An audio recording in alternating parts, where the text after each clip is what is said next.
Welcome to Reality Aftershow coverage of Naked and Afraid Apocalypse Season 1, Episode 8. It's the finale. I'm Jonny Fairplay, joined, of course, by my favorite... I'm not allowed to say that right now. By Naked and Afraid Survivalist Trish Bulinsky, and holy smokes, Joe's here. Joe, you survived the apocalypse. Joe. Oh, yeah. Apocalypses are afraid of me now. Oh, I would imagine. Joe, you went on quite the voyage. We saw it. I think the resolution was good. I think you definitely took us on a journey of ups and downs, and I think they could be micro-analyzed however some people want or some people don't. I get that, to each their own. Joe, you're not on this season. The season's not half as fun. Yeah, I agree, and like I tried, my mantra out there was content every day, because it's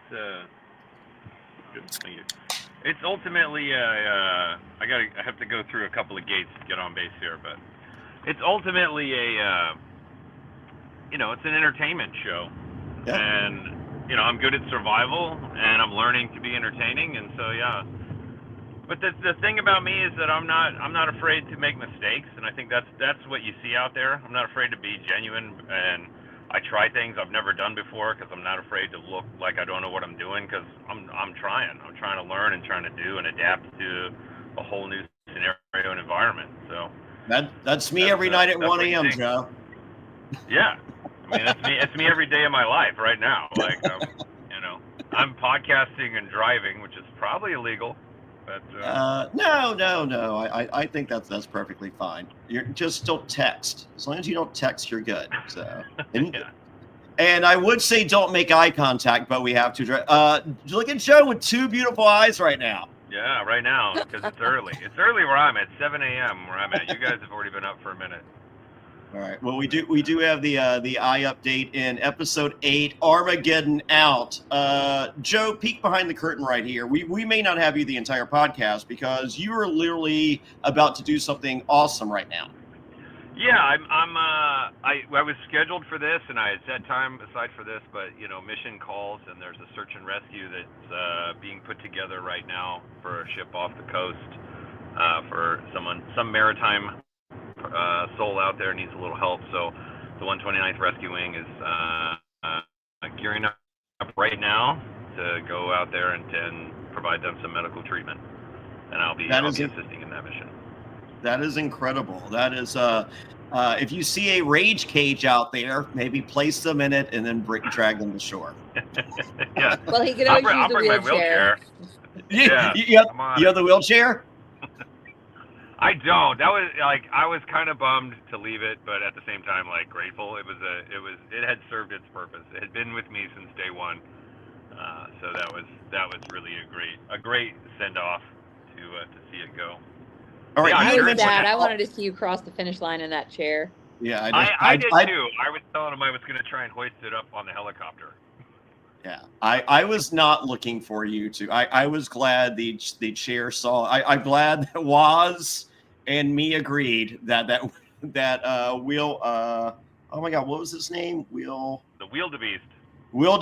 The Wildebeest remained with the rage cage, and they can both be retired. Now, off air, you said there's a little Easter egg. So, what was the purpose of pushing the wheelchair? Like, what secret component was a part of the wheelchair? Well, I mean, the most pretty good. I'm gonna go through the base here. Thank you.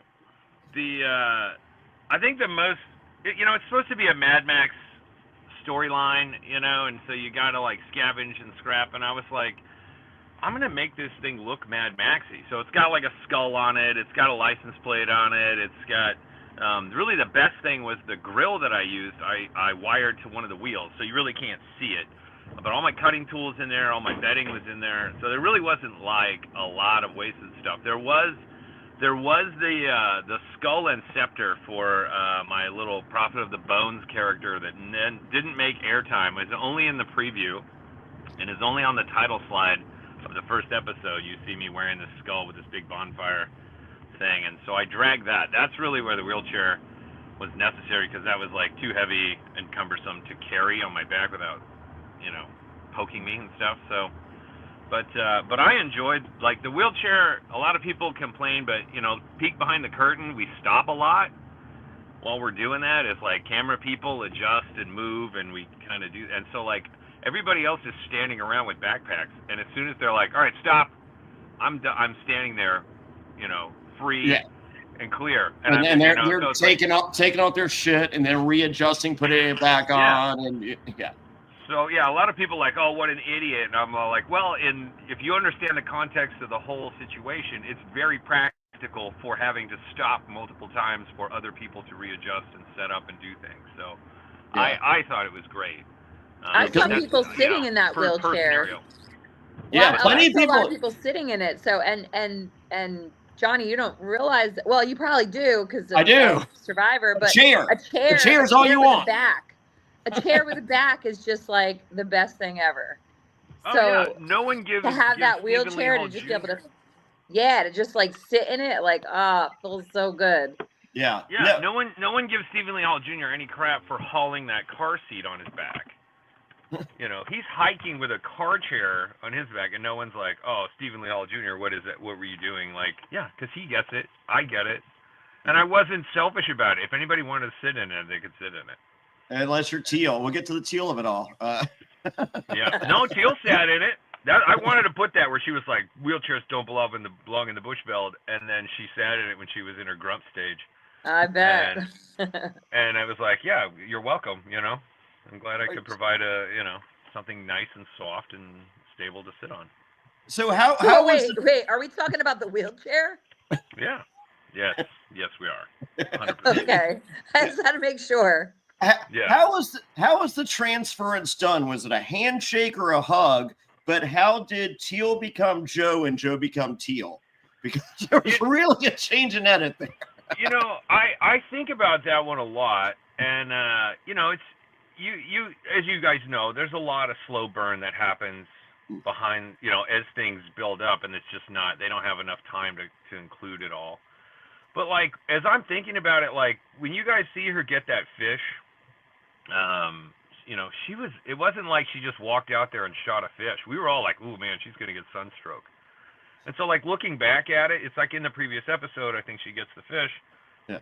But like that kind of stuff adds up. Everything's a domino effect. So she sat out there for a good 2 hours in 115-degree heat, trying to shoot a fish with an arrow.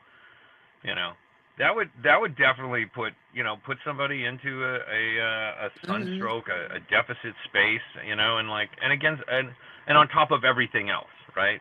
Yeah, checking your mailbox and not finding any mail in your tortoise shell mailbox. Oh, I know. So sad. No one ever writes.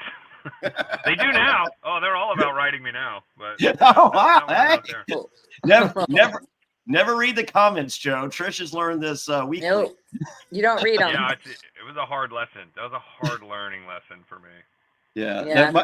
My mom never. Like, I had a disgruntled relative that decided to play fun with the law, and if you look at my pinned post on Twitter, it's the Commonwealth attorney apologized and is null pros and all this, but it was a pretty rough like couple months. Well, I sold over $10,000 in free Jonny Fairplay t-shirts. I thought it was great. My mom, on the other hand, was like, have you seen the comments? I'm like, don't read the comments. Don't read the comments. She's like, no, they're literally crucifying you. I'm like, never read the comments. I'm like, tell them to buy the shirt, but don't read the comments. Yeah, exactly. And they never read the good thing. The good things are like, we watched 7 episodes of Naked and Afraid Apocalypse. The finale is like, I didn't get a chance to watch. Well, did you see Joe with both eyes looking beautiful, hair on point? No, I missed that one. I just saw Crazy Joe.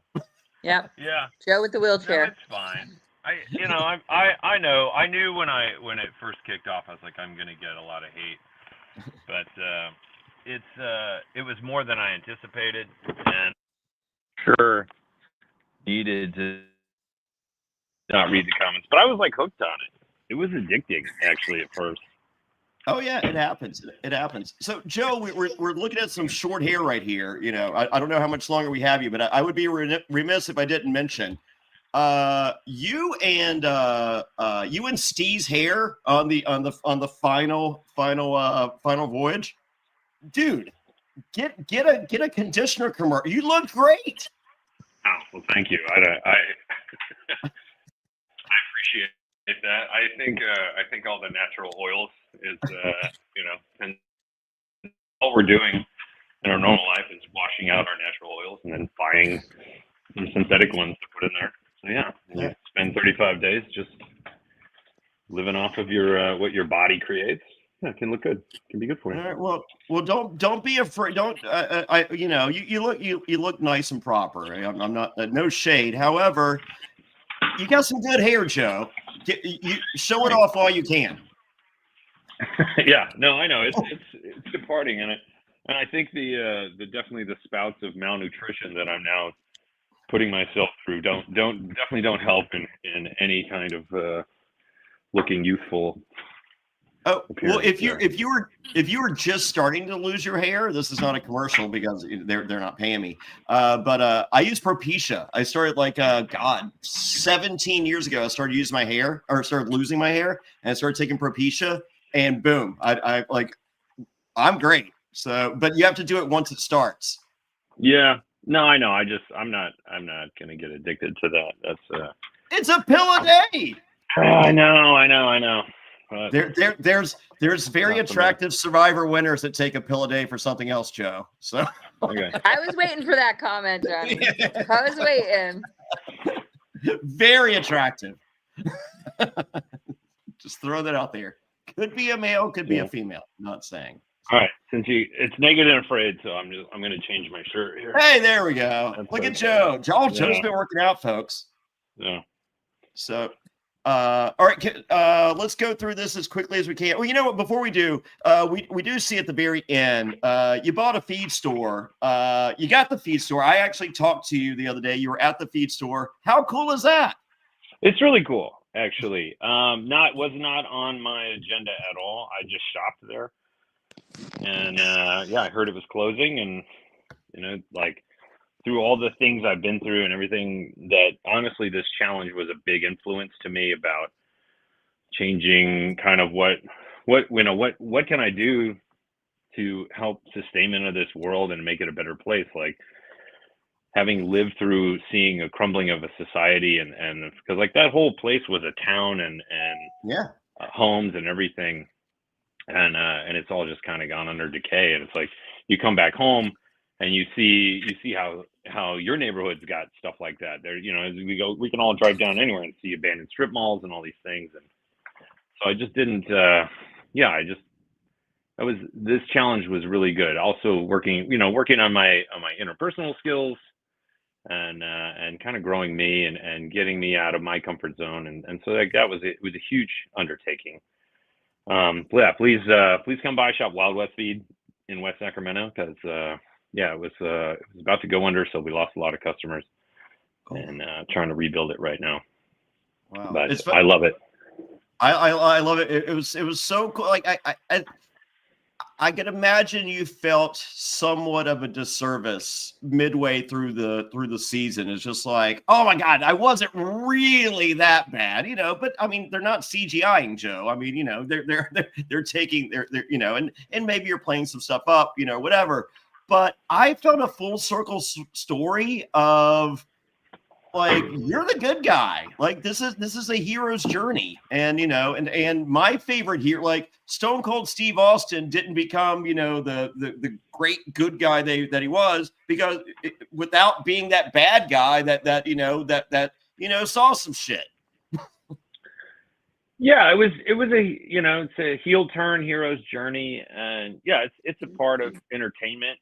And I definitely, like, when I look at the totality of it, I do appreciate it. It's good storytelling. I definitely it's like, I like to see my journey. I lived through it, but it's definitely a different twist on what I experienced and how I perceived it. But But it's canon now, right? Like it's exactly what happened, folks. That's what you saw is exactly how it happened.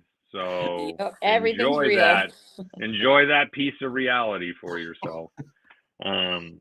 Yeah. But yeah, I will say the one part I don't like the comments about is that like after I pass out, which is like a horrible thing to videotape someone after they've just passed out, and there's so many comments about how rude I am and all this stuff, and I'm like, I just woke up from being unconscious in Africa, and I really am like, I'm trying to explain to her that like I don't think I hit my head very hard, but it's like I just woke up. She's like, I'm like, yeah, I just scratched my eyebrow.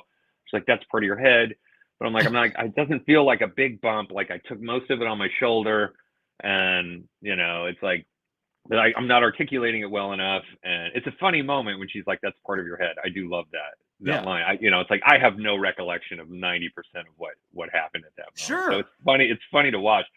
But I pull away from her arm, and everyone's like, what a rude misogynist piece of shit that this guy is. And I'm just like, I have to turn my body the opposite. She's pulling me, and she wants me to sit, and I have to turn my body the opposite way she's pulling me. And so like, yeah, I pull my arm away to make that maneuver so I can sit down, and everyone's like, oh, he's so what a rude, he just can't accept help from the glorious teal. And I'm like, yeah, just chill out, people. The fans love to critique every little single thing we do. I know. Even stuff you don't remember doing or saying, they're on it.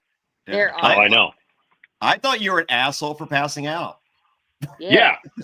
I do. I love that. I do love that. So little peek behind the curtain, like they missed it, right? The camera guy, I was like, I'm going to get some scorpions. And the camera's all like picked up and turned around to go get set up for that.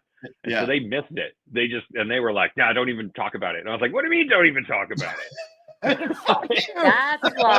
Okay. I was a gash on my head. I was wondering why they didn't show it. I was wondering. They were like, oh, you're going to get scorpions show? I'm like, yeah. They're like, they pick up all the cameras to move them out towards where the scorpions were. Oh, and then I know they got hell for that. Oh my God. Yeah, that's why they're like, shut up about it. Just shut them up. Oh, I know like, they got a terrible point now. Like, pass out again, Joe. Yeah, exactly. Like production just baseball bats me. Yeah. Just take a header. You didn't get any mail. Wait, Joe, can you redo that, please? Can you turn around? Can you redo that?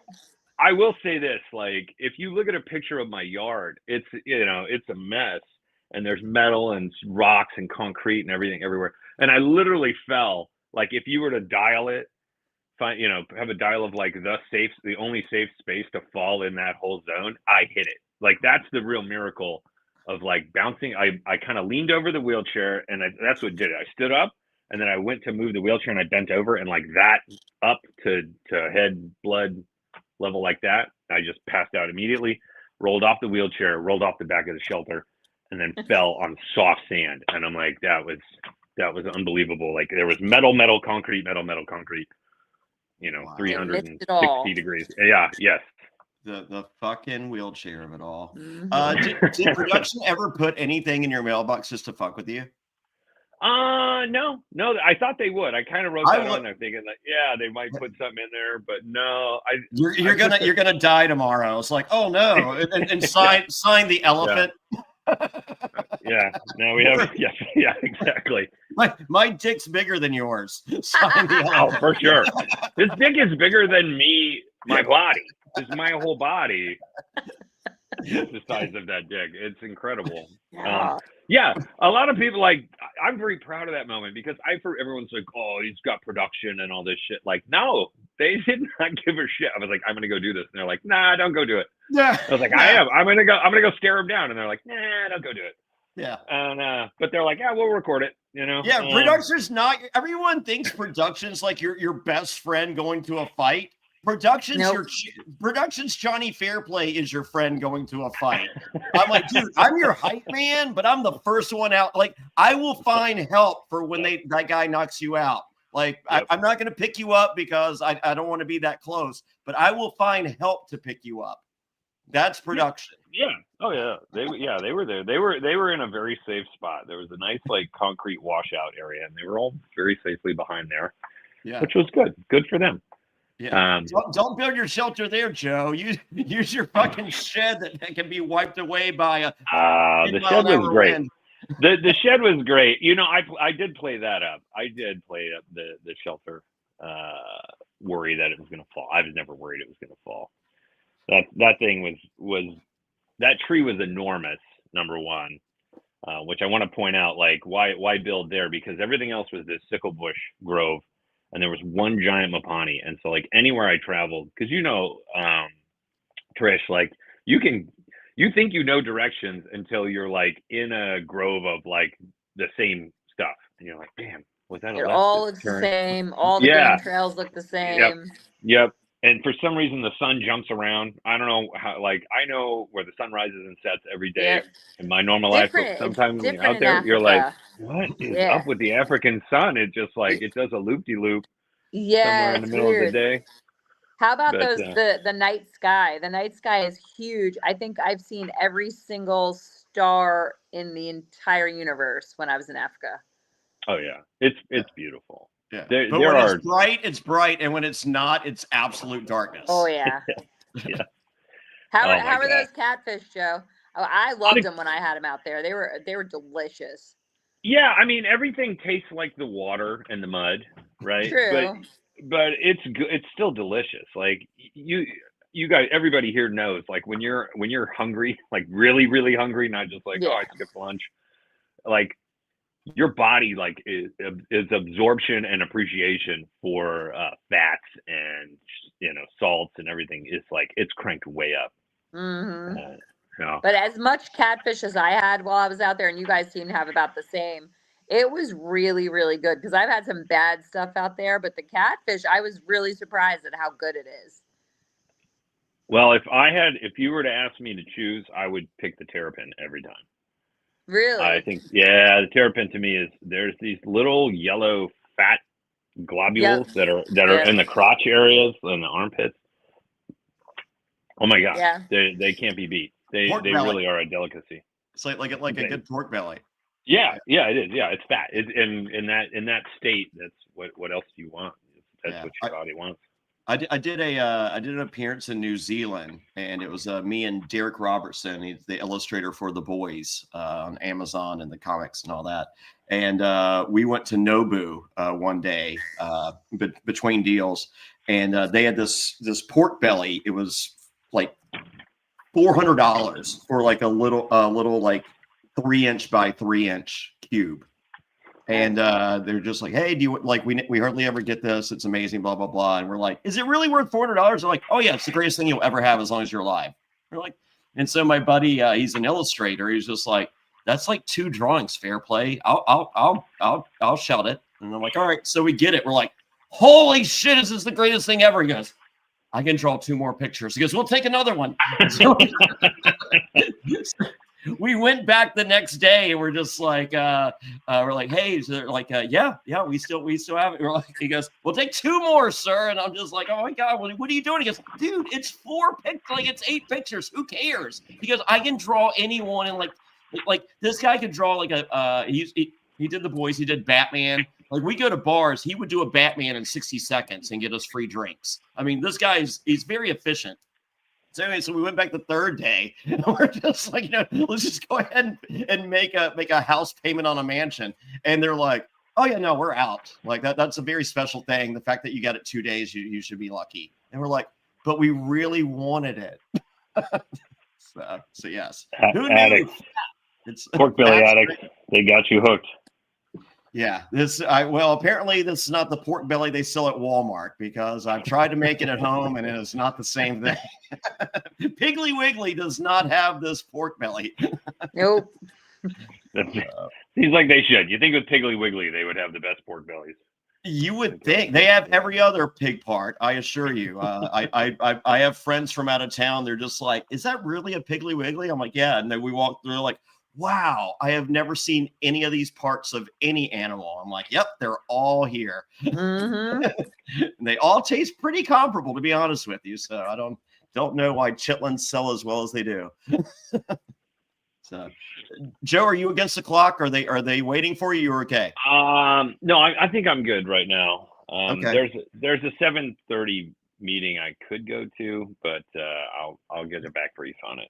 They'll fill you in. Okay, well let's go through. Yeah. Let's go through quickly. The boys are outside the cage, and you have been instructed by Teal to climb the cage if danger arises. Yeah, I honestly don't remember that too much. I think that was just like somebody just tossed that out there. I would have never done that. That's it. They probably discussed it during the 7:30 meeting that you're missing. Yeah, probably. No, I would, like you just huddle in the middle. I don't know why the idea of climbing that cage, like it's hard to understand, but like there's for some reason there's different gap lengths on the sides. It wasn't all the same bar length.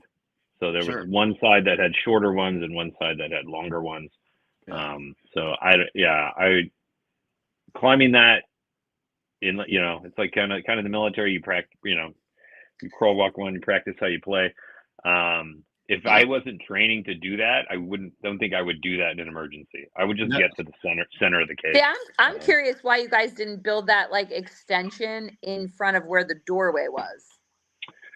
Yeah, I know. A lot of people have pondered that, and I can't remember if it was you or somebody else has said like, yeah, sometimes you just make you're at a calorie deficit and you just make choices. Like the reality was that the entryway and was on if the way that we got into that space, the doorway you would say, was on the same side. So it was literally like a 2-foot difference to get if you had to get out of that and get into the cage. Right. It was a 2-foot run, and the door opened this way, so you would run in.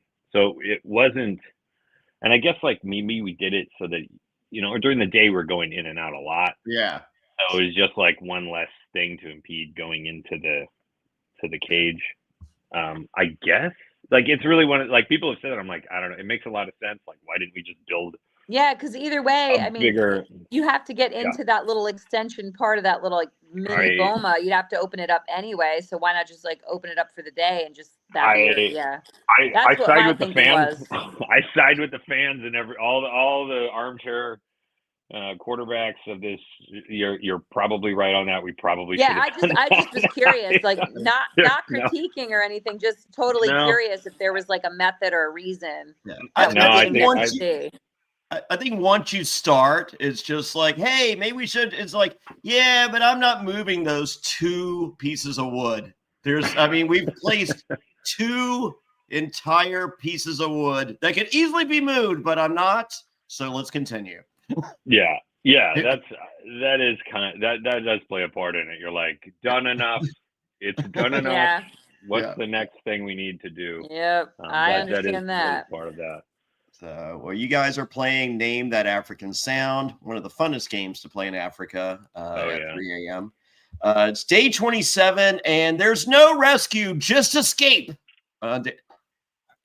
Did this really feel different to you than, I felt like it's like we're here and it's just like, oh no, there's not going to be a truck to pick us up. There's not going to be a helicopter. There's a fucking party with the barbecue and a pool. This sounds much better than a truck or a helicopter.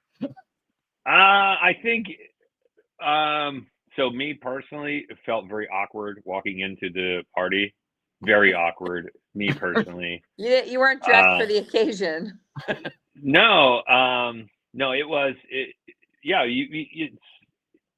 kind of the idea they're always trying to, it's like same but different. So like, okay, let's do something different here, but we're still basically hiking out. There's just no truck. We're just hiking to a pool party. To where there's lunch provided. So yeah, it was really weird. It was I still have kind of vivid memories of just being like, what? Okay, because there's no instruction, right? Because they want the moment. So like the people, everybody there knows kind of what's going on. We don't know because they want genuine reactions, and so they're just like, they were kind of instructed just to not pay attention to us. And so we're like huddled in this naked circle around all these people, and we're like, what, are we dead? Like, what's the theme here? Like, I don't understand. Like, what are we supposed to do? And we're like, hello, and they're like not acknowledging we exist, and we're like, okay, I'm going to take your food.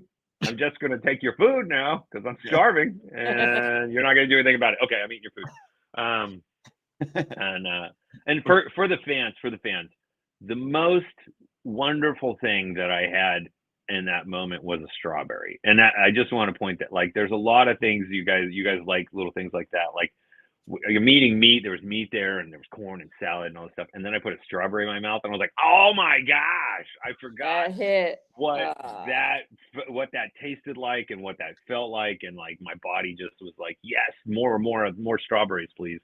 Because whatever I was lacking, strawberries were providing. It was incredible. So I know fans like that stuff, and that was it. I love that you guys walked into a like already set up party with food, because like, I mean, I've been in at the end of a bunch of different seasons, and we had to wait forever for food. So to walk into that while you're still like on the final journey, I was so jealous. I was like, man, I would have given anything to walk into something like that at the end. Yeah, no, that you are right. There's positives and negatives to everything, but still, like, if I had to do it again, I'd be better prepared for it. But walking, being kind of the first time to do it, you're like, what's the protocol on this? Yeah, because I've not seen that before. I mean, so that was really cool. I thought that was really cool. And a pool for you guys to wash off in. I was dying. I'm like, whoever owns that pool, they're like, oh my God, look at all it was bad. It was, when we left, we were like, oh, that's disgusting. Yeah, I'm sure they had to drain that pool. You destroyed their filter. And it really, like, everybody likes to show the bathtub after the challenge, and it destroyed that moment too. And they really didn't show what we did to that pool. They definitely should have showed that. But then they showed Steven with his Brillo pad, and I mean, he was still filthy. Yeah, well, dirt gets ground into you. There's you need to exfoliate. When I always pack for like a challenge, like when I'm going out, I'll go to the store and I get these like gloves, these like exfoliating gloves. So I just put them on, put the soap on them, and the gloves like literally are able to go everywhere your fingers go. So that's my preferred method of washing up after. Yeah. My first challenge, the shower that they put me in was like terracotta, and I was like, oh, look at this, I can just rub the walls. And I was just in the shower, just like rubbing my body on the wall to exfoliate, because no one had taught me those tricks yet. So all the gimmick. My first Survivor, we were in Panama, and we had a layover in Miami, and then we're supposed to go home, and we had handlers watching to make sure that we went to our gate. So me and my friend Burton from Survivor were like, "Fuck this, we're partying in Miami for a week." And so we walked to our gate, and our handlers went, and then we're like, boom, boom. And, we ran. And so we got a hotel room and all that. Nice. Well, we didn't realize what we looked like. So, we're 37 days in, and, I've been starving, and so, we wash up or whatever, and we go out. And like, hey, ladies, we can't tell you what we did, but we're cutting. And they're just like, did you just escape a leper colony? like we literally looked disease ridden, and we're like, we had changed our flight to like a week later, and like 2 days in, we're just like, you know what? Let's try this again in like a month. Probably now is not the time. I mean, like literally, people were running from us. Oh, I believe it.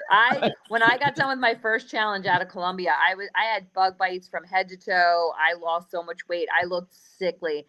And when I got to my connection in Miami, they were like, you come with us. Come with us, homeless person. Oh my God. They took me to the basement area where they like open up all your luggage and all your hopes and dreams. And I had bought a bunch of Colombian candy. They opened every single bag and opened up like lollipops, cracked it, like looked at me and then cracked them open. I'm like, it's candy. It really is. I have receipts. They didn't care. They opened everything. They're like, the look of you, we don't trust anything. You are definitely a mule.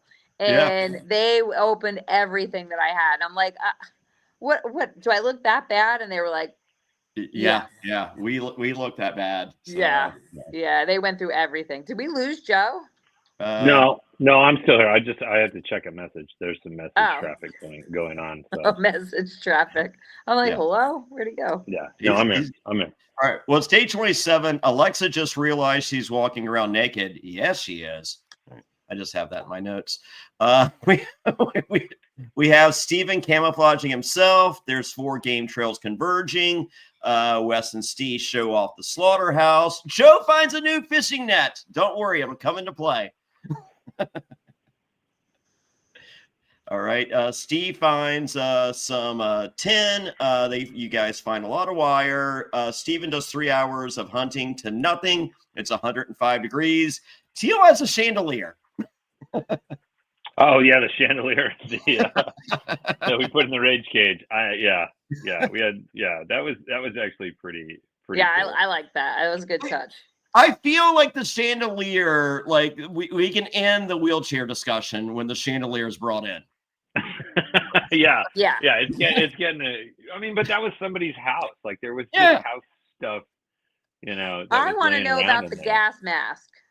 Yeah, what's up with the gas mask? What happened with the gas mask? I believe Stephen Lee Hall Jr. took that home. That's my recollection on that. Okay. That was a new Halloween costume. Yeah. I think he's adapted that for something else now. Okay. Oh, I know how that works. It's called weed. Oh, very, very subtle. Yeah, very subtle, Johnny. All right. I'm in Virginia. It's legal here. So he's in Florida, which I heard it's not legal, but I have not had a problem finding it. He's in Texas. He moved to Texas. Okay. Did you watch the episode? He bought his grandfather's home or something like that. It's really cool. His childhood home or whatever. Yeah, but I just assumed his childhood home was Florida. He's got a bit of a Florida vibe. I mean, he's not full Florida like Frank. Let's not get it twisted. Oh yeah. Fantastic, Frank. I love Frank. That dug by that much too, Johnny. Did you see that? His last I know. Just missed. That's all right. Joe just missed too. Okay. I want this. I want a little behind the scenes deal on so you guys know my team. Disadvantage. I had the worst team. I had the worst location. You don't have to explain that. No. But it's got to go even further so people understand. I really want to explain this. My one shot on the guinea fowl was with Amber's bow. Here's the fun part that I mentioned in the show. Amber is left-handed. That is a left-handed bow that I've swung upside down. So when you see me shooting the target and hitting the target, I've got a left-handed bow upside down that I'm shooting off of my hand, and I'm hitting that target. So when I took that shot on that guinea fowl, I hit it in the leg, and it took off, and I went after it, and guess what I ran into chasing the guinea fowl? The big penis. Fucking elephant, yeah. So, and they didn't get that because I'm like, I'm gonna get this thing. I'm chasing after this wounded guinea fowl, and then You know what? Luckily, again, very very lucky that the wind. They smelled me before I came upon them. Because if I had broken through the brush, because I heard the cracking and everything, I was like, oh, and I stopped, and the wind was going and. So they could smell me, and so they were aware. If that had gone, if I had, because I got the adrenaline, I'm going to go get this guinea fowl. If I had broken through the brush and surprised them, I would be dead for sure. I believe it. So real stuff happens out there that they just don't get. But he's definitely showing off his penis to you. He was waiting for his moment for his whole entire life to walk across the screen on Discovery. He's heard about it for generations. Yeah, he's like, well, he wanted to audition. He's like, what, Naked and Afraid's here in my home turf? Hey, he's like, look what I bring to the party. Hold on. Look at there. I'm like Stephen Lee Hall Jr. Check me out. Check this out. Yeah. That was the real king of the bush. Yeah, he is. Right there. He is the king there. Yeah, I mean, that's so, if you look at the footage, he's got the musk, he's a bull elephant kicked out so he could start his own herd. He's very, very dangerous, super dangerous. He has the musk going and he has a full-on erection. He is trying to find mates and be a dominant male in that area. So yeah, I did a line they cut, which I do a lot of lines that they cut because, hey, what you saw was canon. But when I went up against the elephant, I did this line that I thought was hilarious where I turned to the camera and I beat my chest and I was like, this is what I could die from. And I was really bummed out because it's like, it's a rip off of Jeff's. This is what I live for. And so I thought, oh, that's gonna be classic. Like what a moment to turn around and do that. But they cut it. Well, I think they thought you were gonna die, and they're like, we need some plausible liability here. Yeah, we don't need your suicide note on camera here. Yeah. They tried to kill you by putting you with Amber, and that didn't work. So they brought in the big penis. Yeah, I know. It was that elephant was, and I get like everyone's like that's his home turf and all this stuff. I go, yes, it is absolutely. But the other day I was like, Joe's so dumb he can't leave. He chooses to stay. I'm all like, you kind of got to stay in your zone. Like I really like people think like, oh, I'm so I would not choose to survive there. At one day, but they allocate a zone and you stay in that zone and I'm still doing stuff. That's the whole thing. If you're still actively creating content, then they're fine. They're like, whatever, stick around. So I was with and that elephant was like, it was the worst and best thing. It killed all the hunting that I could have done out there, but it made for an interesting, I didn't have a partner. So it was like this reoccurring partner character. And that was fine. It was great. He stole the screen, that's for sure. Yeah. So, there's 60 foot of rusted chicken wire. It works. You guys get 8 fish. You guys smoke some and grill some. And I have in my notes, Joe is smiling. Joe, this is the first time we saw you smile in 20 days, maybe more. Yeah, I mean, that's, again, trust me, I laugh I make jokes all the time. That's part of my mental game is, I'm always making jokes to myself and I'm a pretty funny guy. So, but yeah, what they like to show the suffering, right? The show is built off of suffering. But yeah, I mean, it was really hard. I really wish, there's things you wish, I'm like, oh, I hope they got that. There was this moment, like when we got the first big fish where like Waz and I looked into each other's eyes and like did these great big, like, ruckus roars of like man joy. And I just remember, and he came to me later, like, I'm going to remember that for the rest of my life. I go, me too. Like we just had this like connected, manly, like achievement moment. I wish they'd gotten that, but they didn't. It was the follow-up kiss that ruined the moment. Yeah, exactly. Just like the slow music, under the chandelier. Yeah, it was fantastic. Yeah, and you were using copywritten material, singing the Beauty and the Beast song. Yeah, exactly. Yeah. Stop with the copywritten material, Joe. You know the rules. Yeah, I do that. That's another. I do whistle songs, and that is a big no-no. I do that all the time. I'm like, stop doing that. I did so I cover all the reality shows and like I remember covering the challenge for a few years and Johnny Bananas would bring out a guitar and I'm like, oh my god, there's the asshole with the guitar. Like fuck the asshole with the guitar. Like I can't stand just the guy that shows up at the party with I'm just like, oh my god, it's the worst. So anyway, so I did House of Villains and I get there, next person in the house or third person in the house, Johnny Bananas. And he's got his guitar. And I'm like, oh my God, the guitar. Are you kidding me? And so we're sitting there. It's like day 2. And Johnny Bananas goes up to his room and pulls out the guitar. And I'm just like, oh, this motherfucker. And he goes, Fairplay goes, you know the guitar gimmick, right? And I'm just like, I think I do, but enlighten me. He goes, watch. So he starts, doing the killers and whatever, copyright material. Production takes off. He pulls out a joint. Let's go. That's the whole reason for the guitar. I know. That's an evil genius right there. Use the whistles to your advantage. Yeah. Yeah. I never thought of that, but yeah, I don't know how much extra weed you add. They have nowhere else to go, so they're just going to stare you down until you're done.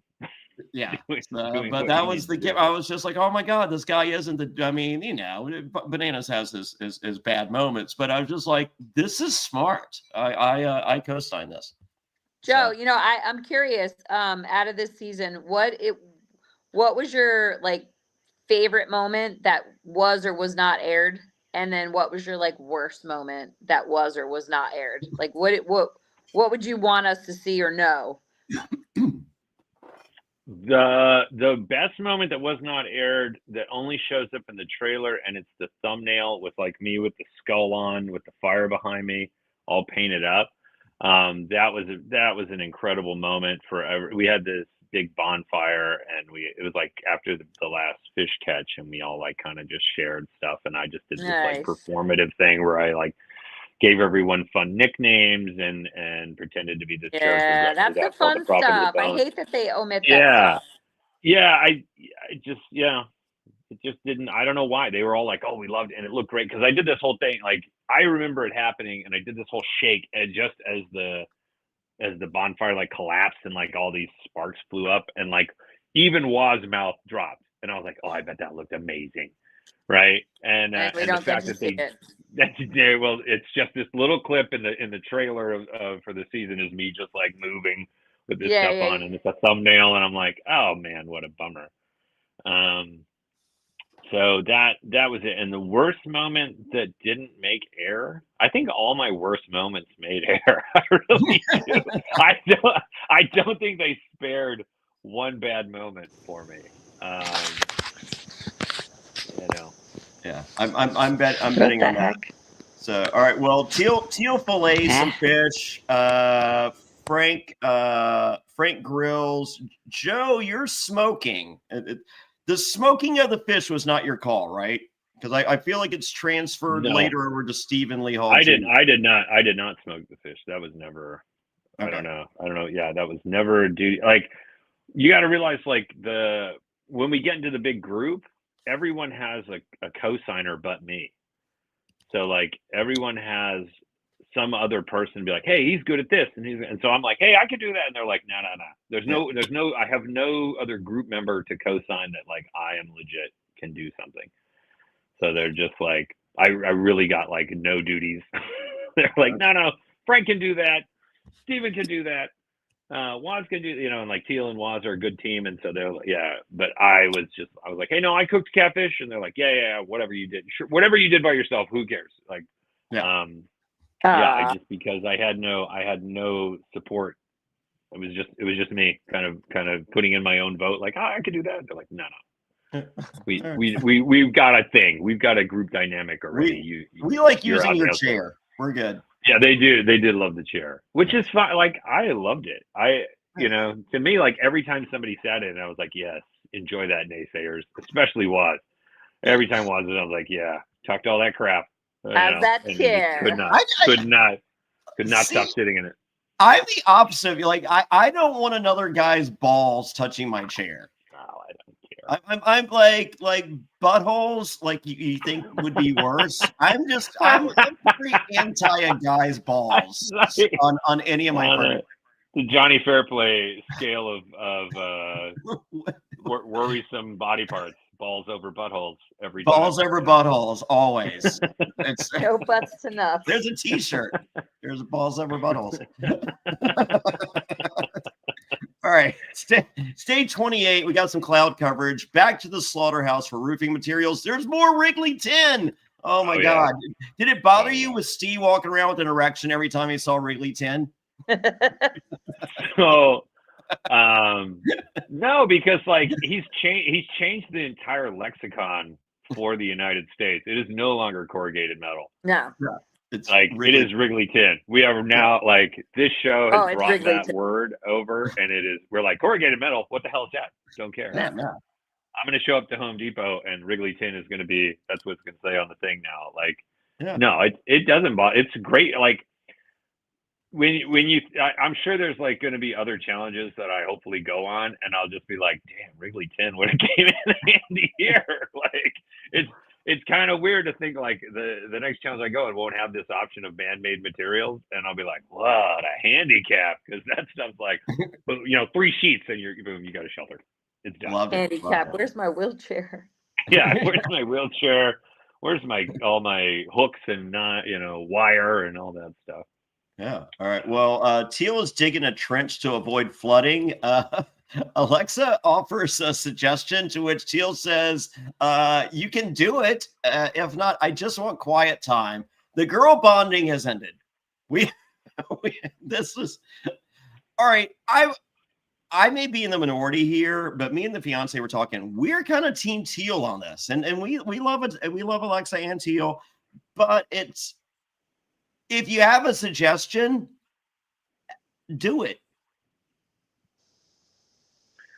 I think in Alexa's situation, because Alexa, you hear her say like, I'm not like I'm a survivor. I'm becoming a survivalist, and I think because of her like lack of experience, she was just kind of trying to go through that checkpoint of like, is this okay? Should I do it? Just trying to not step on toes and being respectful of like Teal, who has more experience. I think she was just trying to be like, just respectful of that. So, well, she's like, I have a better tool. And she's like, great, use your better tool beside me. I'm using this one. Use the other one. Like, I don't know. I mean, I understand both thought processes. Yeah, I'm just like, I'm kind of with Teal on this. It's like, hey, you got a better tool? Use it right beside me. I'm using this one.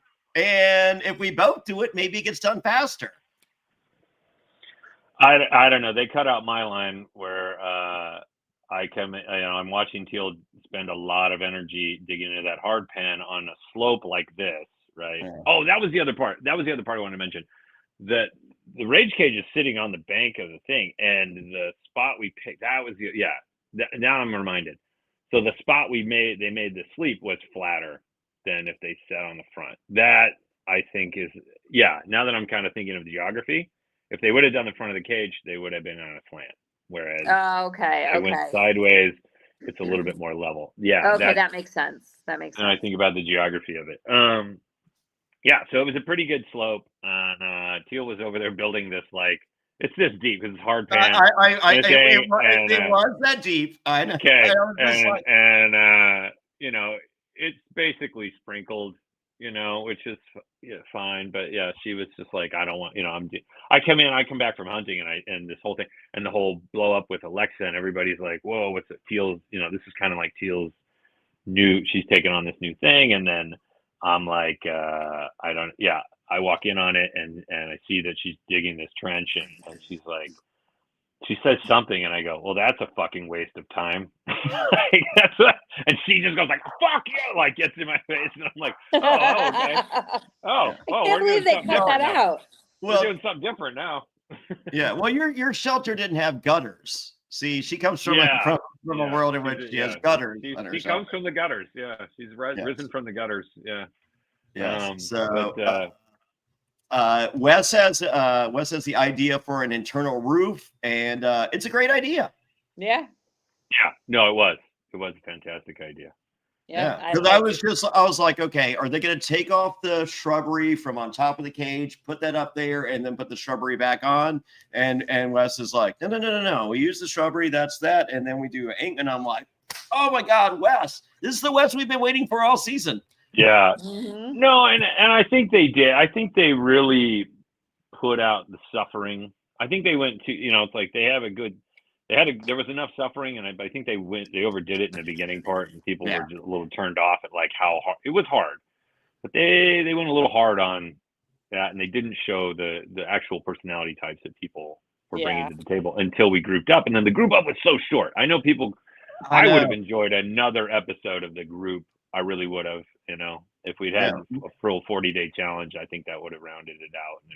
And I think we could have gotten 2 days worth of stuff out of 35 days. Because we're literally doing a week, and it's just like, and then it's just like, hey, we're on day 29. Oh, we're on day 30. Oh, we're on day 34. Yeah. Yeah.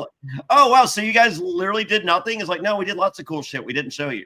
Yeah. And so that's always going to happen with this show. Like, we don't make the decision, right? They wanted to have, I think it was something between Shark Week and the ramp up of football. So it had to fit within that window. Mm-hmm. And so that's what we got. And they like nice even numbers. So, we're not doing 9 episodes. So it's either 8 or 10. And, so, well, the roof is coming loose. Teal does not appreciate your help or anyone's help. Yeah, it's funny because it was a lose-lose. It's like, hey, you got an idea? Then do it. Okay, I got an idea. Let me help. Get your ass away from me. Don't help me. It's like, okay, this is a lose-lose situation right now. Yeah. And all I was doing, like, I think I got like a piece of burning wood to give her some light because she's over. She had a wire in the eye incident already. I'm like, hey, let's try to not to repeat that. And she's like, get the fuck away from me. Like, my good friend Amber almost had which was yeah. Amber almost had an eye thing too. No, 100%, 100%. That thorn went into her tear duct. 100%. Okay. I was there. Tear duct. It went Not right the into her eye. tear duct, not the eye. It went into her tear duct. Thank God, because we're talking about thorns this long that are poison tips. Trish. Like, I give Amber a lot of credit for hanging in as long as she did with that thing. I do. That was a real injury. So, wow. As much as we all have our biases. Like that was pretty impressive that she hung in that long after getting a thorn in the tear duct. You know what else is impressive, Joe? It's day 29. Joe has both of his eyes. Let's hear it for both eyes, Joe. Oh, I will say that I will trade a fire starter for a pair of sunglasses on a challenge. I would love that. Just be like, thanks, I'm good. All right. Flies are on the smoked fish. They're bad. They needed to be deboned. And Stephen Lee Hall Jr. takes the honest on this and said, "Hey guys, this is all me. I've smoked fish before, but apparently that was different." So the chain gang is back. Nope, the chain or the net is broke. We see Teal. She has become Assassin's Creed. I love the look. Oh, the hood. Yeah, the hood in the wheelchair. I did not have money on Teal becoming Assassin's Creed for all the video game fans out there. I was really waiting for people in suits to come by and start throwing change at her in her little like homeless cup. Like, where's all the wheelchair at? Like, yeah. The term bag lady isn't used enough. Oh man, very much. If anybody was getting bank with that outfit, it was her. No, I thought Assassin's Creed was more impressive. So sign her up. So we learn right here 17 solo days for you, Joe, and kudos, my man. Thank you. Yep. Yeah, no, it was not easy. It was very, very difficult. We saw. Yeah. And the fans are right. Like, I'm in a caloric deficit. Like, it's. So a little, some more peek behind the curtain of like reality of this reality show is that like if you don't get that shelter built while you still have like food processing from the meals that you've eaten before the challenge, like that's why the shelter's so important.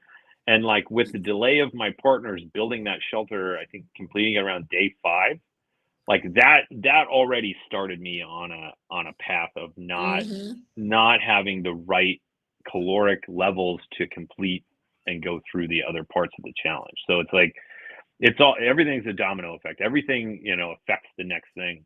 Did you really lose like 60 pounds, Joe? It was 65. No, sorry. It's canon. It's all canon. 62. Yeah.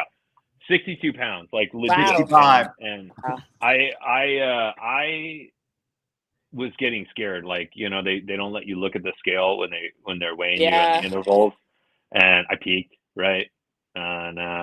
And so then I told the producer, I go, I'm approaching like 7th grade me weight right now, and that's very scary. That's a very, very scary place to be right now.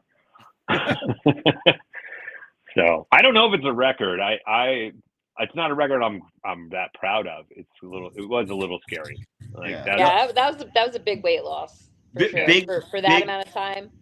Yeah. Big Tom on Survivor Africa.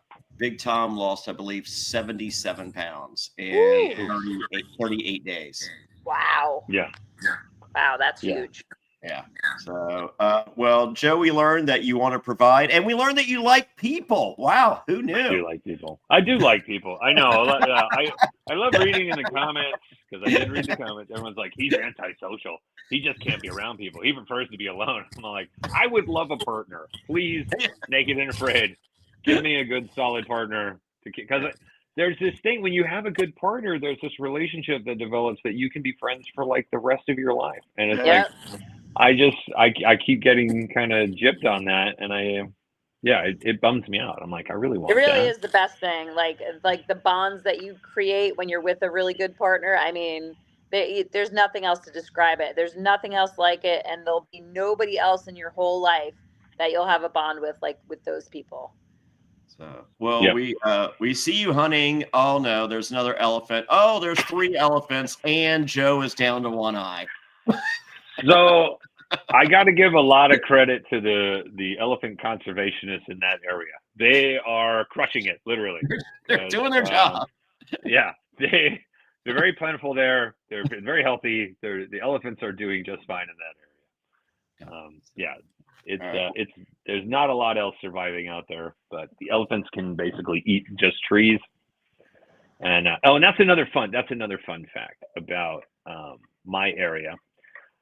Burnt sickle bush, the tree that surrounds me, that didn't. Everybody else got trees and grass and stuff, but sickle bush does not. It was dead. It burned, and when it burns, its sap caramelizes and it becomes elephant candy. So that's really like, what's that elephant doing in that area?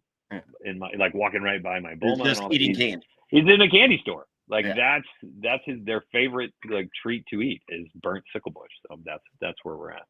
There we go. So, Teal doesn't want water. She's in prison. Joe thinks Teal needs to figure this out or it's going to be bad for her. And you say this with 2 eyes, so we know you mean it. Yeah, serious. All right, it's day 30. Teal is almost perky again. She finds eggs nests. There's nothing in them. Frank finds the Frank tracks. Wes has been haunted by South Africa. So now he becomes Batman or Robin. It just depends. I feel like it's more Robin, but I was going to be nice with the Batman reference just because of the ageism of it all. Teal is exhausted. Alexa is hot in every possible way. Alexa, stop, please. You're just a thirst trap at this point. I feel like everything she says is innuendo. Hey, I didn't even know I was walking around naked. Just like you didn't. Joe's got one eye, you can tell. All right. That hanging out with that 8, the last surviving 8 it's one of my favorite times in my life. Bet. It was like being in some kind of summer camp, prison camp thing because of the case. Prison camp, summer camp. Very weird. If you're talking to Alexa, it's summer camp. If you're talking to Frank, it's definitely prison camp. Oh, Frank and Teal. Oh, can we talk about Frank at the end with the venomous snake, the cane break? Oh, and it goes home? for him. Yeah, he's like, whatever. Yeah, no big deal. Yeah.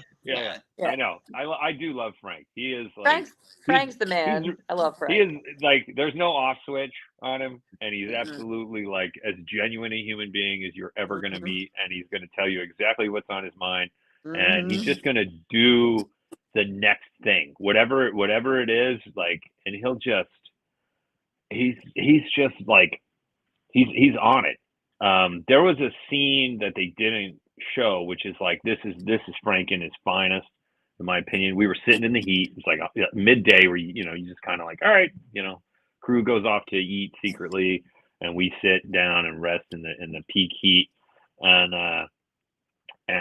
Frank's sitting next to me, and like we're probably 100 yards from the water, and he just gets up and starts walking, and everyone's like, oh man, what is he just need to cool off or whatever? And then he walks in the water, and then he just dives, and he comes out with this giant snake. He just like saw its head poking out of the water, and he just boom snatched it out of the water, and he's like, hey guys, look at that, we can't eat it, it's not on the eat list, but look at this big ass snake I got.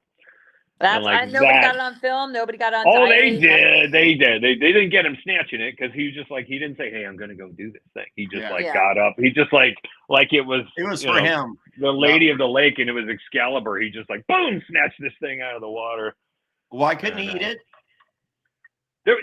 There was a lot of protected animals. Yeah, basically, if it was catchable, like there was because of the drought and the conditions of that area, there was a very small amount of animals that we could actually eat. Yeah, the snakes, the crocs, they're all off limits. Oh my God, I think the Egyptian geese are one of the only few fowl that you can get. Which is weird. In Zambia, where my previous challenge, they were off the list. And so I didn't shoot at it until we got in the group, and I was like, Teal went to go shoot. I go, what the hell are you doing? And she's like, no, those aren't. And I was like, I just didn't ask. I just assumed. So they were flying by, they're landing in my water. I'm like, you're fine, you're protected. Like, nobody tells you all the rules. Nobody told you? No, they're not there to help you, right? No, Trish. Maybe before filming, they should have given you a list of things that are and are not on the list. And they did, they gave us the nod on the, it's just like, I just equated it. I just was like, they told me in Zambia, sorry, they're mating pairs. You're not allowed to kill them. Yeah. So you just don't, and then Teal went from like, what are you doing? You're crazy. She's like, these are good. And I'm like, 17 days. 17 days. I just saw those things landing in the water. And I'm like, good for you. Yeah. Friends. Yeah. All right. Well, Frank just misses a dove because he's so tired from getting that snake they don't show. Teal doesn't want water or these people. Time for a group chat. And Teal's just like, look, I'm just tired of talking. It's just like, that's great, but we're just worried about you. The Waz and Teal relationship, I think, was important for her to make it through. He really was like a big brother. Yeah. And Waz was a great mentor. When he came into my camp, he was absolutely helpful. I give Waz all the credit that is due to him being a very masterful mentor and a good friend and super helpful in working out a lot of things, because it's survival and it's entertainment, and having someone who's been on a longer challenge before to be able to come in and be like, because I had expectations. I was like, oh, I know. I'm adapting the 21-day formula to this. And he's like, no, just, stop. He is a 10.0 PSR. He is a 10.0. He is a 10.0. And I gotta learn. I gotta take a few lessons from Waz. It's like I try things I've never done before, and then they make it on TV, and everyone's like, "What an idiot!" Well, I was just like, I'll stick to what I know. Yeah, I'll stick to what I'm good at. I feel the bedside manner of Teal versus Waz was the difference maker for you, because Teal's just like, hey, you need to get out of here. This place sucks, and we're going somewhere else, and you got to go. And you're a little loose, and we're not casting stones, but we feel like you're a little crazy. And Waz is like, he's fine. We're leaving. We're with or without him, but I'm gonna. And it's just like, hey, Joe, like you did it all. We're really proud of you. So I know Teal said you're, all these bad things, but let's just focus on the good. Now, can we leave? All right, great. And that was what you need to hear. Yeah, no, it was really, those 3 days are really important, and they're a great part of the story. Yeah. They really are, and I'm glad they came in. I had different goals and I had different ideals, and it's like, to me, I thought I was, if you were to put me anywhere else and say, hey, you're going to be alone for 17 days, smallest people footprint, right? I have a small production crew, blessed to be, not another person. I was not using the water hole to bathe in and do all that stuff that, I was like, I'm going to be dirty. I'm just going to hunt. But yeah, that rain came and created a million pools. And so then my mind was like, every day that it doesn't rain, those pools dry up and animals will come back to the water. And so I was just, that was it. I was just like, I'm in the best spot. I was playing it, and it's an accurate waiting game. It's not the craziest waiting game. No, it's just production has a schedule, and my tolerance for that, my ability to sit and stay on that task didn't match with their time schedule, and that's kind of where that went. There we go. So, time to fix the net. You guys fish the net. Frank, get the net bucket. There's a hole in the bottom. Oh, I know. The one they didn't show was like Teal's idea was like, let me go get my bow, and she was going to shoot at our feet while we're doing. And I was like, Buck, no, you are not doing that. Oh. Not that she's a fantastic shot, but I'm like, I'm not. We're too close. We're too close to the end. I'm not getting an arrow in the foot. Yeah. I prefer you shooting right-handed with a left-handed bow and one eye. And one eye. That's all you need. Yeah, that's fine. Feel like you'd be good. That's all. I'm just keeping my target eye good. I do literally have my notes after there's a hole in the bottom of the net bucket. Joe's down to one eye, folks. I don't know why you love that. You are like the propagator of all I'm doing is shutting one eye. It's not even that impressive a move, but you fixate on it. It's my life. All right, it's the girls like fishy hugs. I do not. Yeah, that's a great photo. I do love that photo. That's a Naked and Afraid classic with like two naked girls like hugging with these giant catfish hanging off their arms. I just don't want the fishy hug. It's totally unrelated. We are not smoking any of these fish. And Teal is ready for the day of escape. Teal needs everyone to drink water. And I'm like, Teal, pot meat kettle. And she goes, yes, and I'm using the kettle to make a filtration system. Maybe you saw Joe's on episode 2. No one gives me any credit. There is no credit for any, no, like Teal's amazing. How does she know how to do all this? Oh my God. I'm like, yeah, I did that in the episode second. Mm-hmm. Yeah. And never, and my whole thing, this is my true thing. I always come back and I'd say, like, no parasites. You want to know true survival? No parasites. Come back from something like that and your blood works clean, everything's good. You did survival right. That's my opinion. There you go. So Wes is making just in case shoes. Steven's making an emergency pack. It's night. The hippo's just saying hi to everyone. Mm-hmm. Yeah. So for sure. Wow. Yeah. All right. Yeah, that's always fun to hear the noises and see the footprints the next day and realize how close they were and all that stuff. It's pretty fun. It's crazy. So it was day 35. Sorry, Joe. The wildebeest stays, and Joe replies, well, you do have a 10.0 PSR. So who am I? That's exactly what I said. I said I bowed down. I really should have been like, the amazing part is out of the wheelchair. That's really the incredible part is it's finally out of the wheelchair. And I'm like, oh, can I sit in it now? He's like, no, let's go. Like that's, but shots fired. All right. Well, it's day 35. Time for the rescue or non-rescue, the escape. It's totally different, folks. There's nothing compares to the other. There's thorns and fire ants. Joe has both eyes, and they're beautiful. Oh my God! In the notes, and they're beautiful. Thank you, Mom. Yeah. All right. There we go. So Waz is setting the pace. Wes is making sure no one falls and dies at the back. We're only halfway, and it's miserable. Oh my God! Yes. Damn, yes. Like that, Trish, like they are very gracious about moving days and they get there early. Oh, I know. And that is, they're very strict on their schedule. Oh, but, as much as you want to leave, there's a certain point in the morning that you need to just kind of warm up to the day, especially after 35 days. You need a little time in the morning. Yeah. And they come early. They're like, hey, we know how much this sucks. You don't, and we're trying to be nice here, but this is really gonna suck. So yeah, like we'll figure it out. So the water is low. Joe and everyone is ready to get the hell out of here. This sucks. I'm gonna say this. I'm gonna drop this one, and don't ask me. I'm not telling you any names. Okay, but this is for you, Jonny Fairplay, because you love this content. Yeah, I do. Okay. 2 of the surviving 8 did not poop the entire time. Wow. One time. So that is, I'm not saying who.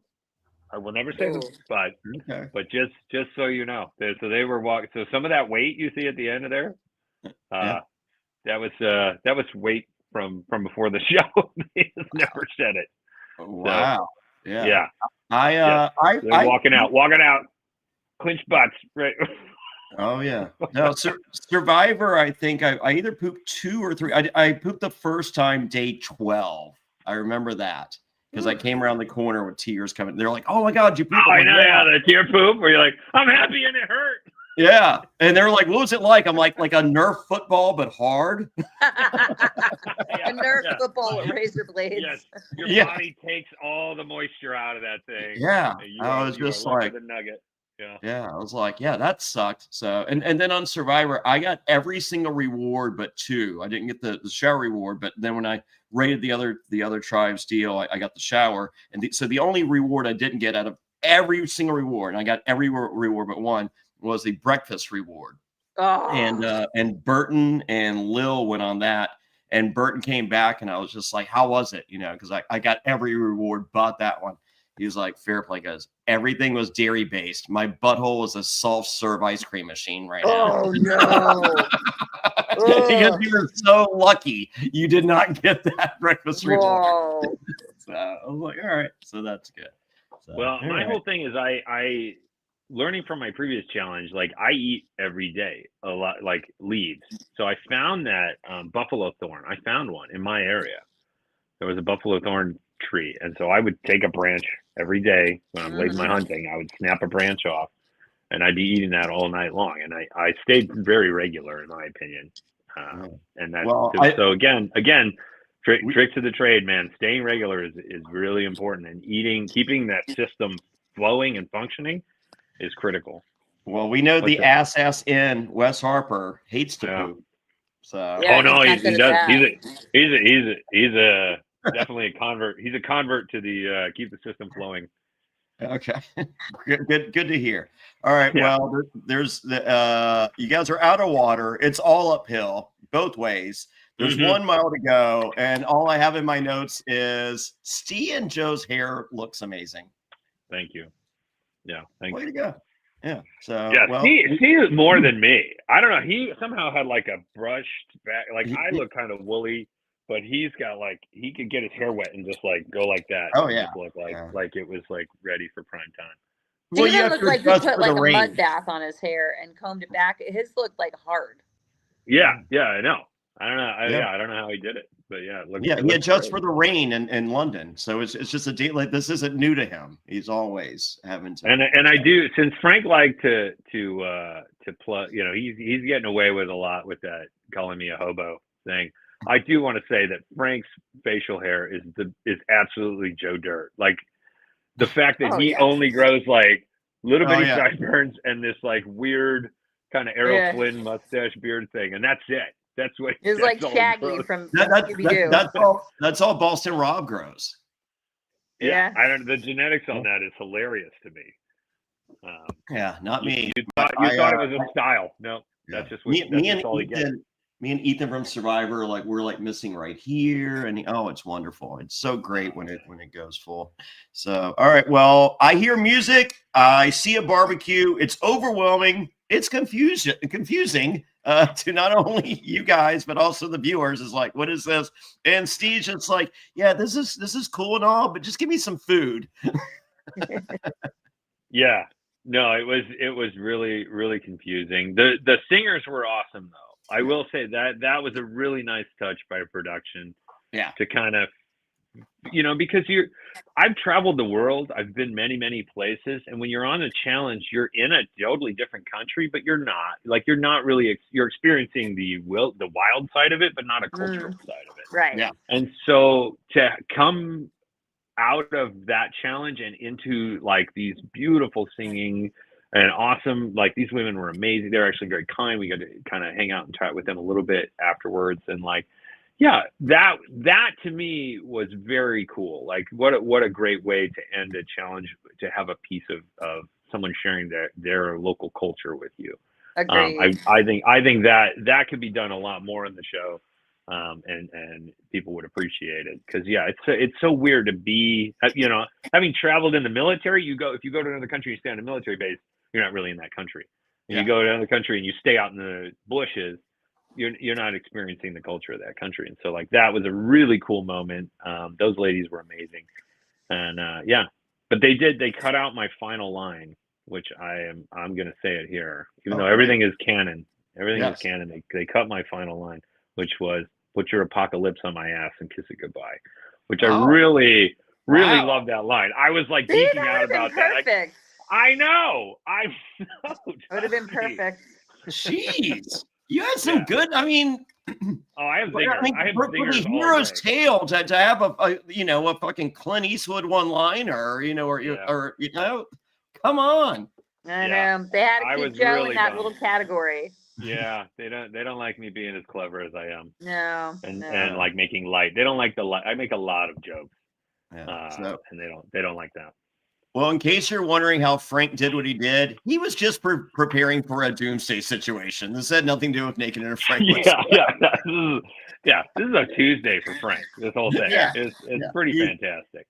He is the real deal. He is 100% the real deal, and he is a fantastic guy. We are good friends, and I enjoy, like, we give each other crap, and we have deep respect for one another. So I do love Frank. I love that. Well, Wes finally beats Africa. He's proud. We're proud. We're proud of the assassin or the assassin. Either way, let me tell you one. I'll tell you how awesome Wes is. Okay, so after I passed out, I did become very cautious of the heat and fainting. Like it became a fear, and I really I'm really not scared of a lot of things. But that moment, it's like you're kind of powerless to your body not functioning. Yeah. And so I did start being a lot more cautious about when I moved, how I moved. And Waz was really helpful in teaching me kind of better ways to stand up, because that's what I wasn't doing that really well. I was like, stand up. And he's like, stop doing that. You're too big. Little short guys can stand up. You've got to do it in stages, right? Like the blood pressure to height ratio is not in our favor. And so I got up. We're all kind of moving with the sun and the shade, so the sun's taking over and we're losing our shade spots. So we're all getting up to kind of move in the heat of the day. And I get up and I take a few steps, and it looked like I passed out. I just kind of was like, oh shit, it's coming. And I just kind of did like a martial arts roll and just kind of like went down on the ground. And so, but I was totally conscious, didn't lose consciousness or nothing, but everybody saw it and they went, oh shit, he went down again. And I'm lying there with my eyes closed, and I'm like, no, I'm good. Just wanted to meet the ground before the ground met me. And Wes gets out of the shade and comes over and stands and blocks the sun for me. And and I'm like, you're laying there, and all of a sudden shade comes. You're like, what the hell is this? I look up, and he's like, take your time, brother. I got you. And I'm like, that like little thing. You're talking about a little thing of somebody just coming and providing you a little bit of shade as you're kind of recovering before you can get up and crawl back into the bushes. But yeah, that's the kind of guy he is. Yeah, he's such a sweetheart. So the Thunderbomb is the only team that made it to the end. Oh, shots fired. Complete team. Yeah. There's a pool. Joe loves the group and has both of his eyes. Teal loves splashing water in people's faces. I know. Yeah. There is, if Teal's kind of like watching The Parent Trap on this thing. You're just like, what twin is this? Who has switched places with you at this moment? Yeah. Teal sees both your eyes, and she's like, "Fuck that, fuck you, shut your eyes." No. She was tired of you looking at her with those both eyes. No.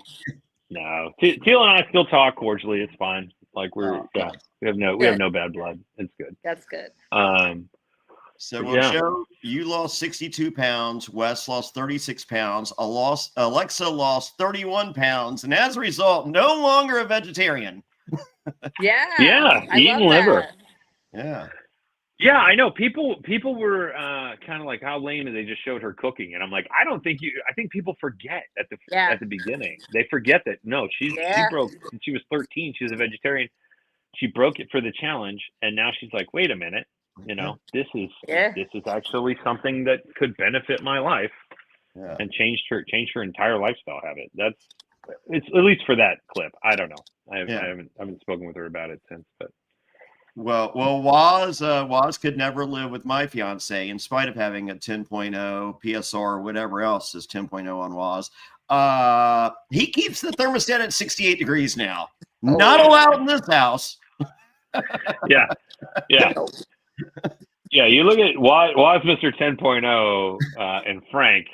Like, what are they doing in their off time? Waz is like, creature comfort, and Frank's like, just comforting creatures. Yes, comforting creatures. It's interesting. Which is my favorite line on that thing where Frank's like, you always want to keep a good cooler around in case you got a giant ass snake you want to put away. Like, come on, man. There's 100 other things you could do with a cooler. That's the last thing on my mind. Like, don't forget the cooler. Don't forget the cooler. We might have a big ass snake we want to put in there. Well, if you're looking for a cooler, do you have them at your feed store for sale? I don't have any coolers. No, it's feed and pet supplies. So I don't know. I don't know many dogs. Do you have a wheelchair for sale? We have dog beer. We do have dog beer now. Local vendor makes this awesome Pacifico dog beer. Yeah. You need to deal $7. What's the cooler? What's the expensive coolers everybody gets? Where they Yeti. Yeah, you need to deal with Yeti. Yeah. I want to do a deal with the axe. I brought in my same axe on both challenges. I want to do a deal with those guys. Hit them up. Did you hit them up on Instagram? Yeah, I have. Yeah, I showed him the picture of me like holding it. And what'd they say? Great. Oh, Awesome. That's not the answer you're looking for, Joe. Yeah. Great job. I feel negotiations have stalled. Yeah. Great. Hey, I feel like we're gonna have this worked out by week's end. Yeah. I think they don't care. I think they honestly are like, yeah, we're selling enough. We don't need your promotion. I don't know what you're trying to do with this. All right. Well, Steve loves Wrigley 10. He at his military training, survivalist, whatever he does crazily in London that we support. He has worked in Wrigley 10. We're proud of him. Steven's doing a remodel, apparently in Texas. Who's to say? Frank's saving rattlesnakes, one rattlesnake at a time, one bite at a time. Joe got a feed store, and Teal got out alive and cute. How cute did Teal look at the end? Yeah. No, she does. She does that. Yeah, she's well. out there all alone. Just out there doing her archery by herself, which is good. Good for her. Yes. So this season, I loved it. I like.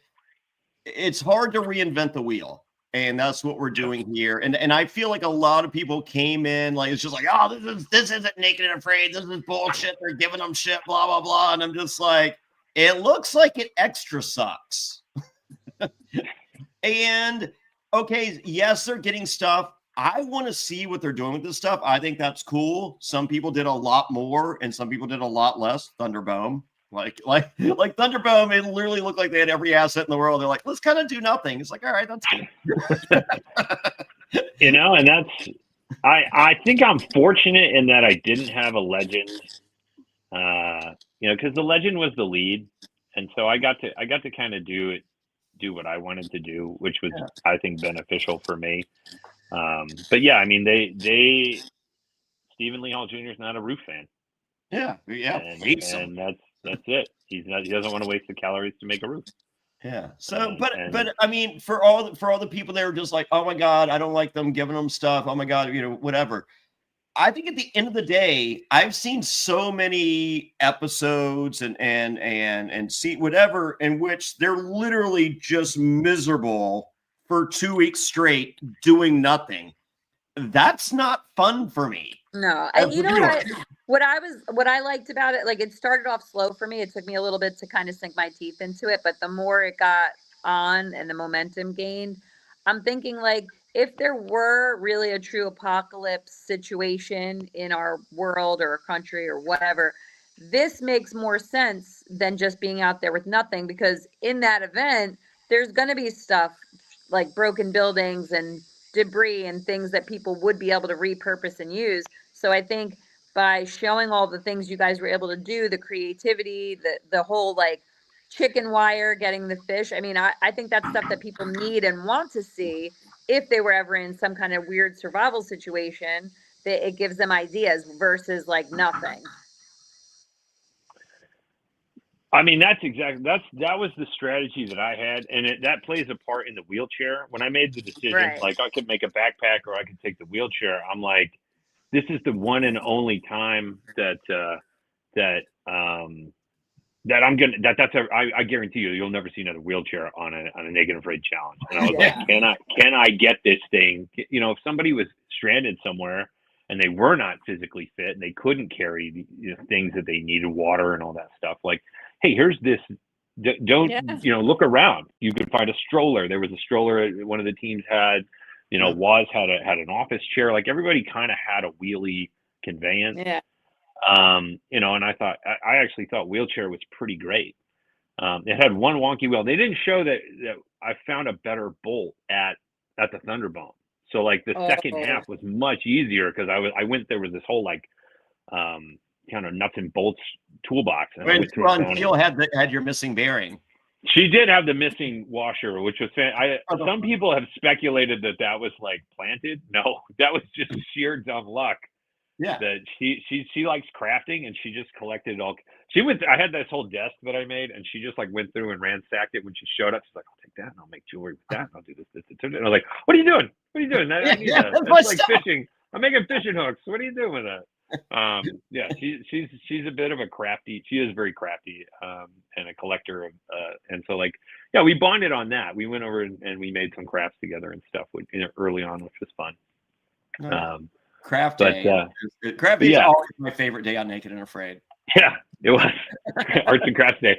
But what you're saying, Trish, is exactly right. Like this challenge afforded us a new avenue of utilizing man-made materials. And the thing, I did too, right? And I'm that's a mind I have. And so like I was like, this is the challenge for me. I mean, everything I found, I tried to figure out some different way to reinvent it, utilize it, and combine it with bushcraft. I think like, you know, a lot of people like Frank really he's bushcraft heavy. And so like, that's what people love him. They're like, oh, he's the star of this thing. But it's like, honestly, if you look at what I do, I innovate and I ideate and I utilize more materials than anybody else.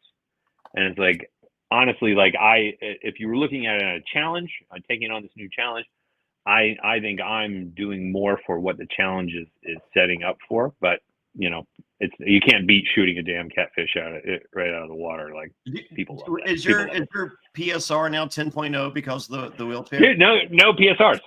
No PSRs. What? Yeah. Just weight loss this time.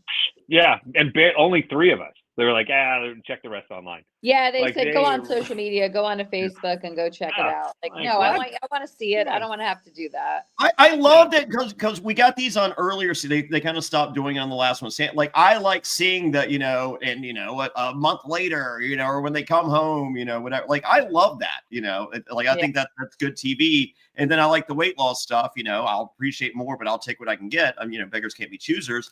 But come on, PSR's not affected. Shut the front door. No, there was no PSRs. There, you know, usually they have like it's not exactly a PSR, but they have like a group number. You know, so it's like, oh, if you know you're starting out one, they give you your rating, and then like I was like, oh, they're gonna show me, you know, when I'm all by myself, it's like drop to 0, yeah, 1, you know. But then as I keep going, you know, I was really excited to see that meter kind of tick up. But no, nope. Didn't happen. Didn't make it, you know, couldn't get the graphics guy or whatever they needed. Well, to make that EJ didn't submit his forms in time, I hear. I don't know.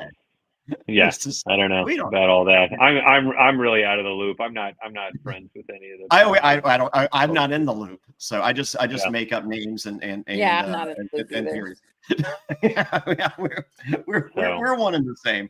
So I definitely took advantage of the finding materials and utilizing the thing that coming home though, that when I think about this world that we live in America, I'm like, there is so like if something really, because a lot of that stuff sat out there for 50 years, right? And it's metal and it's real durable materials. I'm like, if you go to a town, if like it's 50 years from right now, if I go to some California town, all that it's all gonna be plastic junk, right? Yeah. It's gonna be technology that maybe you can get a little bit of metal, make some kind of thing out of, but it's like most of the materials are going to be plastic. They're going to be pretty useless. So it's like it really, that location was really the right. I think they'll have a hard time finding something as rich as that place was with just stuff buried. And we found stuff that they didn't even know were there. Like that bed that I'm sleeping on was just like under a collapsed bit of wall. I'm like, look at this. And I got a whole bed frame. I'm like, I'm sleeping off the ground on a bed right now. Which, okay, when you talk about balls, I will bring that up. Okay, so for people in the world, understand when you have just a spring frame for a bed, and I had a hide that we found out there, and then I'd sit on it and I'd stretch the springs, and my poor little balls would go right into that spring crack, and then I'd sit up and boop. Oh. just a little pinch, like, oh shit, all the time. I just sit down like, shit.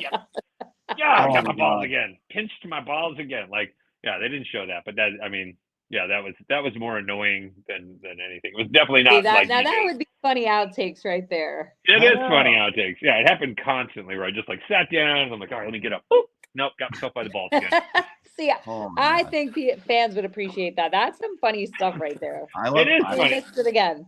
I love Trust me, I have way more content, like content every day. Like there is no content shortage on Joe Solo. It really is not. is not. They have no lack of stuff that I'm doing out there.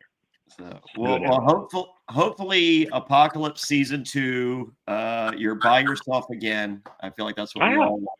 Yeah, I think so. I'll just try to make it happen. I'll just be like, show up in the team like, let's go, and I'm like, bye guys, and I'll just take a left, peter off into the to whatever desolation, whatever nuclear fallout zone they put us in. There'll be an elephant calling your name. Don't worry. Oh yeah, for sure. This way, Joe. Follow the penis. Can't miss it. yeah. Look for the dick drag marks. That's how I track my buddy. Is somebody being held hostage? Did they drag them away? Yeah, what is wrong with this elephant? Can't lift its trunk. That's not its trunk. Its trunk.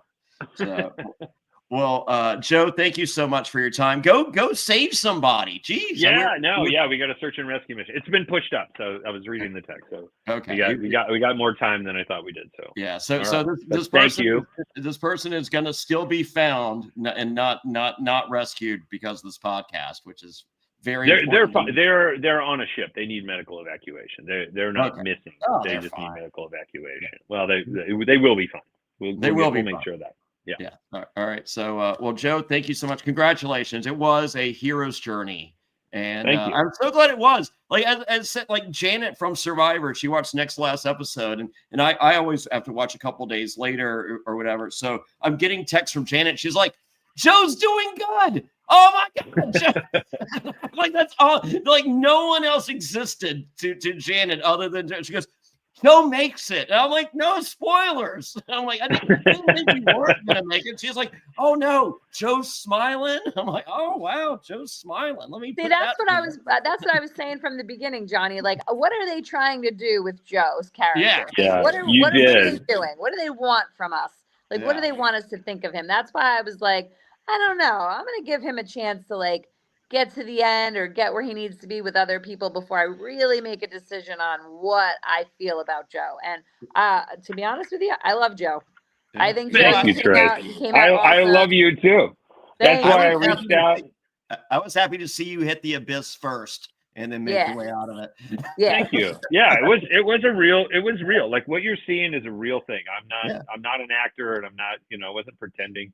There's one that bothers me. So all things are canon, but like in the same episode, I say to the elephant, "This is my water hole," and then when Waz and Teal show up, I say, "This is my water hole." Okay, that soundbite exists for one of those moments. Yeah, I use that same soundbite, so it did happen. I did say that, but it's only for one of those, and it's bothersome to me that was sampled for two different for a different. They do that on they love doing that. I know, but the fans, like some fans are so they scrutinize every little detail. And some fans are like, I can't believe this. I said it. I'm like, did you catch that? He was just like, "This is my water," and I'm just like, "Wow, quite the host." 1 out of 5 on Yelp. I will say this: what I said from the moment from getting up to meeting them was one of my favorite lines. And Teal, when you look at Teal, she's looking at me smiling, and it's like, everybody's like, "Oh, he's so rude" and all that stuff, but she's looking at me with a big shit-eating grin on her face. If you look at, you go back and look at the thing, because I jump out of that thing and I go, "What's up, nudie duties and naked lady?" Right? Like that's what I did. And they just completely cut that out. They don't want you to look excited about people. Yeah, no, they wanted me to be grumpy and all that stuff. And I'm just like, okay, whatever, man. Possessive. Yeah, waterhole possessive. Yeah. That's my elephant wiener. Damn you. I've seen it first. Yeah. Wow. You don't know the things I've done to that thing. He's mine. Or what it's done to me. Didn't happen. Now you know why he needed the wheelchair. Yes. Yeah. Oh, nice. Yeah. Joe doesn't make noise when he farts anymore. No. Sounds like an elephant trumpet now. All right, Joe, go save people. Trish, thank you so much. It's been an incredible season. Trish. Let's bring some people on after the season. We got some time before the next something, I'm sure. So get Frank on here for happy hour. You gotta have a happy hour session. Get Frank on there. Oh, that's a good idea. Not a problem. There you go. 10 in the morning where you're at. No problem. Yeah. We're there. Thank you, everybody. Click the subscribe button. Click the like button. Come see me live in Boston, survivorchicks.com. Do all the things. Follow Joe. Follow Trish. Thank you, everyone. This has been an incredible ride. And until next time, goodbye, everybody. Bye. Bye.